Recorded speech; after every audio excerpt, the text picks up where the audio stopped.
Hi, Redeemer. Welcome to this week's FAQ. The Q this week is what are my thoughts on trans genders in sports?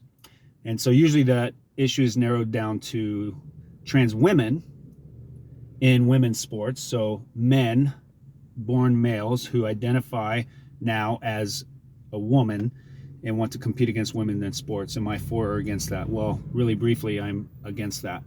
Um, Now, I want to draw out actually an unfrequently asked question in the culture. So, one of the things that I noticed in this debate is that there's been a logical misstep in the conversation. So, the whole transgender issue turns on the fact that society in the West has decided that there is a difference between sex and gender, right? So, sex is what you were born with.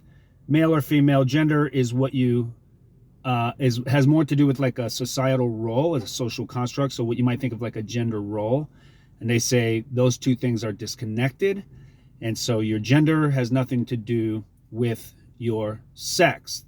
Now I reject that framework, but one of the things that I noticed, the unfrequently asked question, is when did we determine that bathrooms in sports were to be categorized along gender lines instead of sex? See, we're getting confused and caught up in the question of whether or not men and women should play sports or be in these bathrooms.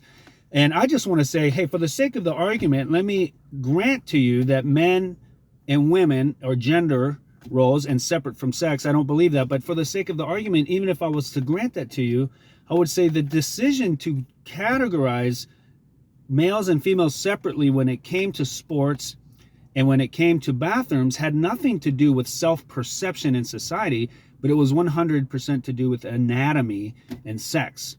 In other words, bathrooms weren't segregated because of a self-identity, but because of a physical reality that seems to be forgotten in the conversation. So it's just an example, I think, of the confusion and chaos out there.